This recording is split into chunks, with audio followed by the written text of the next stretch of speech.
will be able to pass any run a car. You want to sue a jack of bunch and then about what you know with Obama is a lady. This will be one of the so and also. And then I know what's what the other people will be in the future. The radiant point in the future and what else. So Jesus Christ. Sabre ni na ne nipa bia nim ni ana ekoso but na ye nyankopon na wonim ni tiri mpo ene na adwenpo wo me ho no ono de no nim anamon a na ma hyase ya na metu ewo mabra bomu na bra me boss ni wie ye pe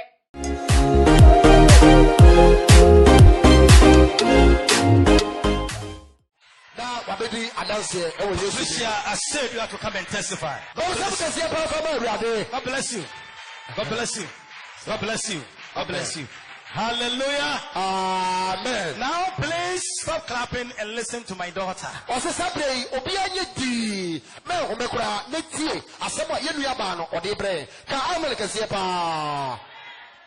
Hallelujah. Amen. Hallelujah. Amen. Sewudo wawurate Wakumamu anywhere kinyinan nasewo wodo uyonko nasewo do unia asewo sasasie ani dani butu tutu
Amen. Asama me bekan me pese obeye din na watie.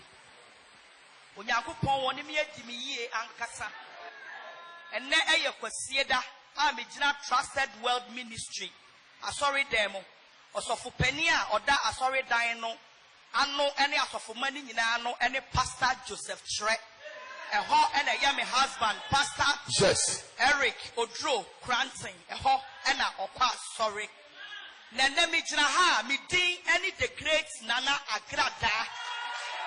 Abra Christo efre me ache na onyame de me koye ni nyuma bebre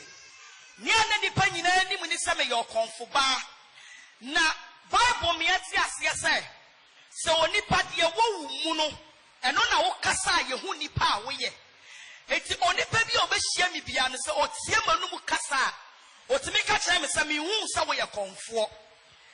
esanse na honhom na etimi mu na ni nyame opeso ode me ye adwuma no esanse na yeso opeso ode me ko school bi na me kokko sua die bi na me dru ba bi a mere ne so a ono awurade no afre me de me abaye na adwuma na enna me kunu so ama me be pie eye sofopani enchen na bra me be pie sofopani nchen no sofopani so ka ma me hu se wonyame adi na adwuma ahya wonsa na sika ene adwuma me yia ni ntino na me mfa me wure ene ma adwen ne makoma emma sofopani na enam so ema nso he bebre etoto me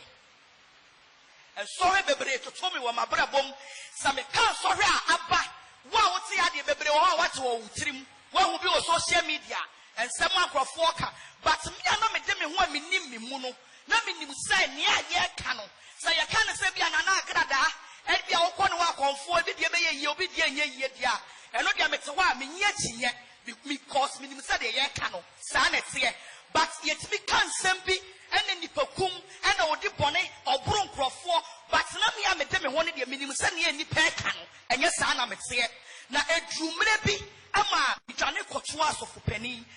and so I can see a bit for me. Now sounds already told me I made us so much say, I'm Nabi China who say Yame or Yame. Now brass sounds already told me no, be Johnny Cotuas of penny. Now so for penny catch them say, Meba, Sawaba Mina said, yeah, I was a medo fat entity yemu. It's me brame who was it. Emma so for penny, I shall see the may start Bible school. Nia asofo ni bi ya nsana we shira wo amoma ba be yenya mituma na bra me paw me ho achi na me ka che asofo ma me ne sofo papa eya pastor Joseph Chire one ne wife mama Abigail na me titu mu se mesua nyame asem ye yi da bia ye fa ne sa memenda e de to ho eti memenda bia na me ko hia papa na omo de me ko Bible nkyerɛkyerɛ na dru ba bia na wo se me paw me ho na me fa Yesu sa me kra na ma gyenkwa na me paw me ho na me bu nkoto de fa Yesu sa me kra na ma gyenkwa na yesua dru ba bi no so no omo ma me te ase sa wo fa Yesu sa wo kra na wa gyenkwa na wo se ye bowasu na ye de wo se agya ne oba ne susun kronkron edi mu na ye hu se wo firi camp na wo wo no ene de wa ba camp foforo na esan sa me do awurade na madru ba bi na ma pem na me ma me ho kwai se me pese Kristo na oyusu mi ntino me ti ase e me ye bomasu na da di ko bomasu no eye da afia ye wo me ni e ba be di Easter ko mo shade bo ba bebre ma so fo bi be gina bon se ka se na agra da Nyankopon se emere na so e wo se wo be ye na djuma na se wo ya so odin a obese wo fie obeha wadwen uniama be fru nsa e be pa bon sen amen pese me bosofo ni di wa bra me gina Trusted Word Ministry e dem ha asofo bebre be hyehyɛ nkom ebi mo ho kro mpo a na ye me ade makɔ mo nkyɛn ade mama ma hu nipa me ye mama ma hu level bi a matu o mabra bom ba sa krofo na me kɔ mo nkyɛn no na me di omu di nkomo 101 a enye Nyankopɔn na yi kyerɛ omo no omo mu bebre kra de be gina abonten e be hyɛ nkom but na me de na me nim de Kristo e de me ba be ye eti abra me pene ye paw me ho achi ama asofo pani e bɔ masu no and so when started say ba problem no started say yakese afei me ka kire me ho say eh afei ya me se me de me ho ama Kristo yi ana and so when yakese say na ye ni daddy ekokohia na daddy ani mami ekotu quotation na omo ka kire me say hey Yesu na wo so wa pa wo achi wo bedi na chi no de change say ba beba but say what me gina dia wo ba be ko another level enti me wo ho nyina no na me die minim say and sorry a chain ye makom no ba beba enti na ye mpaibo any ready and my say I will face any challenge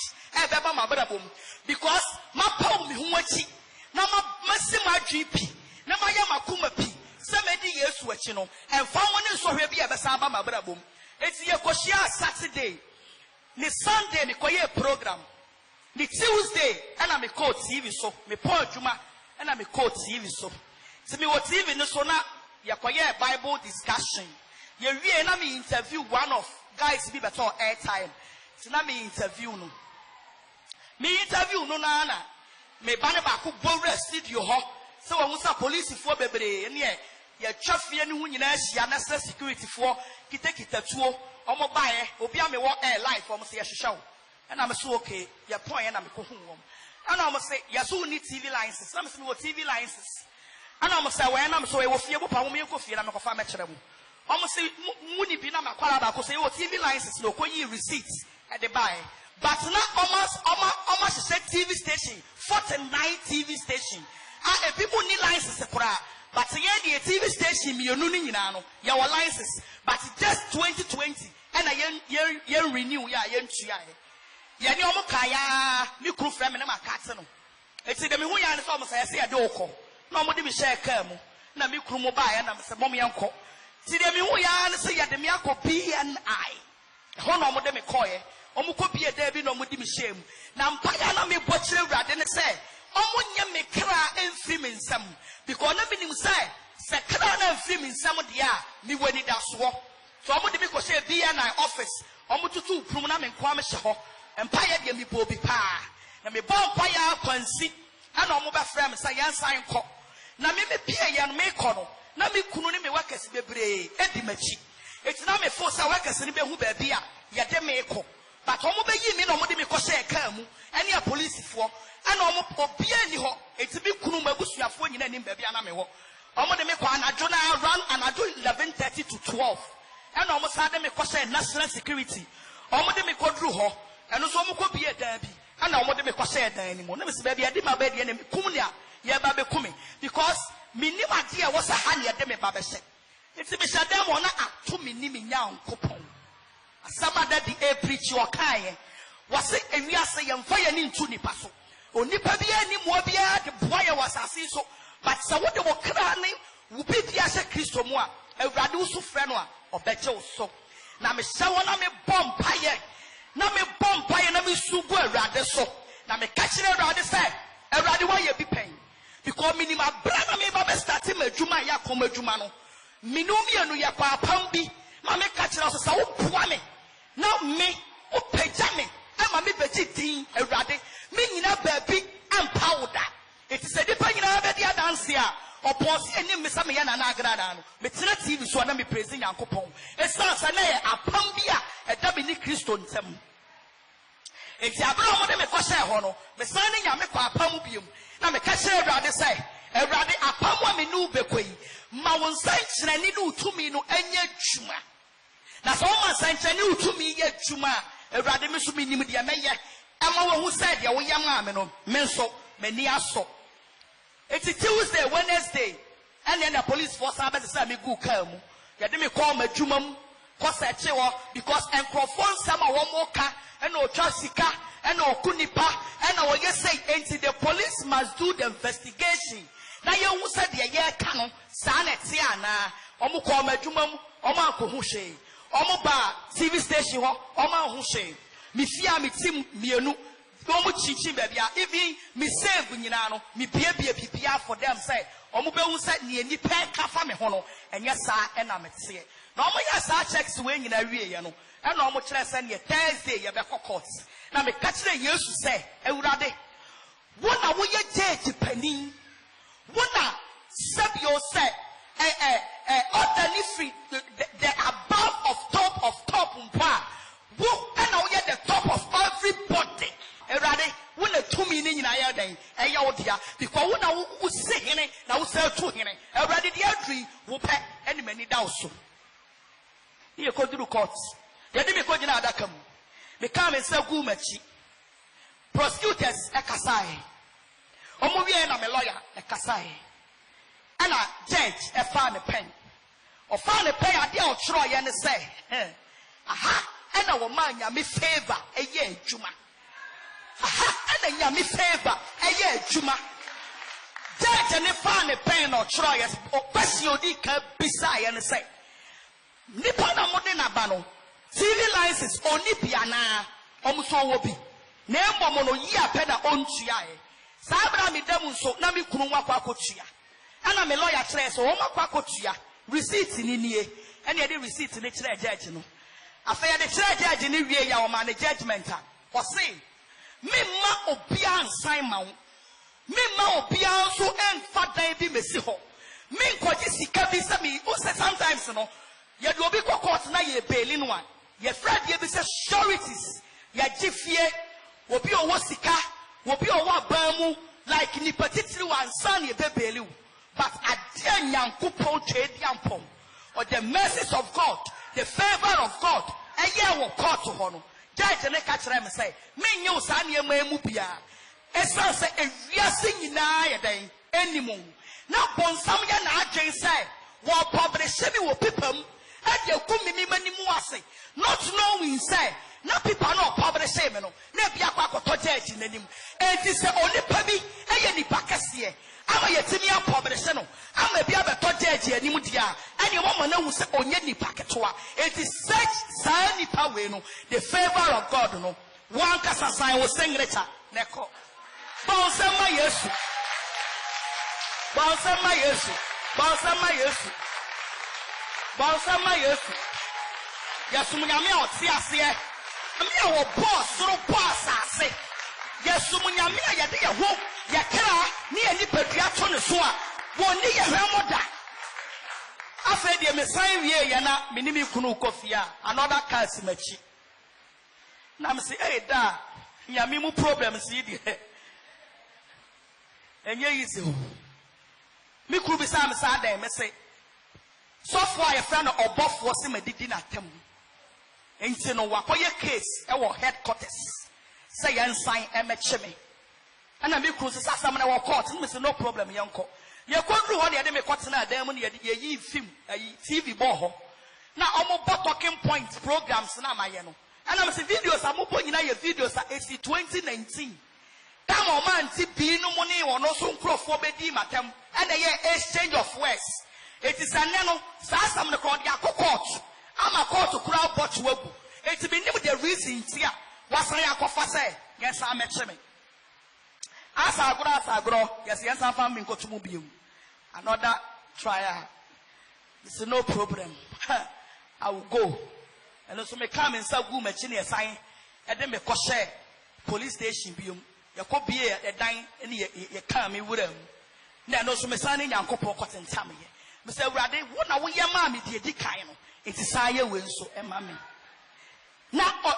just say, and penny for what Jessica. I just say, or person or yana to say, ya casa ya do co prison, and don't know what she, but you were yes to be up for Casa. Ah, the Usi Casa Usi Cabet to me, I know. Say yes, Uni Casa, Sika to me, Yashi. Yakobaya, and you say. I was a year Friday no nebwa Nyankopon adum ye yi me Friday. Penifo de bebre o man kwa so le na me se me bossa me di say Nyankopon. Se wotimi eyi me free afiase ha. Ama kwasie da ntumi wa afiase. Me so betu na mo wako na so le fie na mako kandia wa yade ama me. Na mo be ka kire me say mame nkwa so le me kwa so le. Sa so le na me ko ni e be sa ba be kire me a. Yes, I'm not a chimney bium. It sounds like Yame, Menene no. I was some so me yenia, or no so the boss I'm shano at the mano. And that's a mixture ha. Made the aseda any cabia. I'm a chadian ponyan coupon. Or Totrobon Sunyan coupon. Once young from Munyan coupon. When Yami obedient and watching a 1 pound shedder. When Yami and D and then a cheek Yami Pianiho. Why the I am, or your Yamia opinion in Tenahinia, and not as me Pegasan and coupon. I say at the Cassia, why Yamami won my brother Pomu, I brought any papa said they go to a fiasse. I brought any papa said Kamema, said ne, Padia side the Mia called the Mia pa, and we had them at Tabase. John, I'm a crop, me Pega Udi, as I Udi, and say to me now.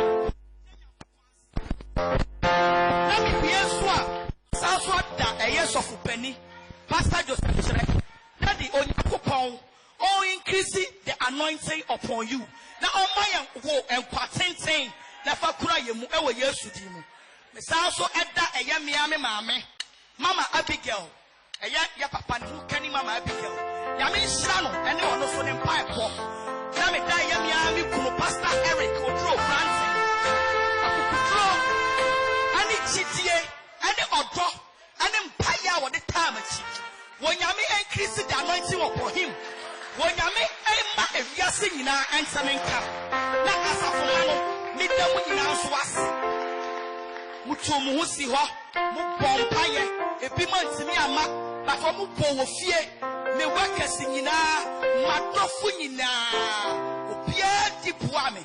And sorry, we won't say, Yankopon, or Domi. Na enipa so ebi atomi wona woni mu Kristo no omodomi na ka asem we enipa mienu bi ya awade bi wo cells ho abra na ya nchemi ana me yemi programs no me ni omunya ntokwa obi anim eye ampon otonyom ana omane achampon tapi tekum ana ampon Isaac ampon a otomi me ndafo nyom no any apostle tapi tekum abra ya de me ba be court no me wo inside ne be frame say nipa me no bi hwehwe me kwan no omote ho me tena o mo nkyɛn na asɛm a omani champon e ka kire me ne say ye dwuma ne say Yesu say me da fiase no wo be hye me na ye mfa wo ne ne wo kati ayen ene ye de wo boni nyina achew ye be bompa ya ma wo say wo koi Kristo e de wo beba na o de wo ba daache obeyi wa kire wiase nyina eti sa obedi Kristo adi a ye bompa ya ma wo omo de no munim se baje Yesu adi dada but omo bompa ya ma me na ade a me so me da omo asekese ne say opon de ma ye omo nyina ye wa Kristofo bebre omo tibi fa bone nche but upon se me no manya problem no woman kasa oh ma me no didi ya tem no and then wono na wanya problem no but omo tu ni nyina tuguye etu anamon aba me nchen ebe bom paye ede ma me saa de ne keka omo ye no onyankopon ehu omo mobo na empo se nyankopon omo ye bibia tie awrade a awrade nhade omo ye ma me ne so na nyankopon so emfa omo so bone enche wo mo esan se eye ampon ene omanie champon omo ya de kese a kire Kristo do omo kire Kristo do papa enu twamu a ye ko social media ne so a eye me nua be ma bi ye fa na amankrado wono so wogina wo social media ne so pa ono de o se de kire mu ponyina ne sai wonyankopon be boa na dakoro be da sorry ne ase na na akada afa Bible ana ya ma me ba ko so obi anim se wono so na me ne wo problem pa osofo ma me pep donko but ma me no so gina ye mpai bomu any social media ne so enti saade na omo nyina ya ma me any viase nyina madofo including me sofo pani church members any me kunu any kasa adofo ni nyina no oni pa bia de oyama me nyina mani so me sa so damia eye me lawyer ene ne chambers fo nyina o ma ye twuma kasa esan sadadi ka asem bi say se nyame be ye bibia o de fani paso but nyankopon akonete e de fa lawyer so ma na nyimde ene nyansa e ma ono so kasa ye ma e convince judge no eti me lawyer ba bi owo bia onyankopon enhira ne pa de twatwo ene se enne da bi gina hai akoma dwuma no magyae kinye Bible man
What's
the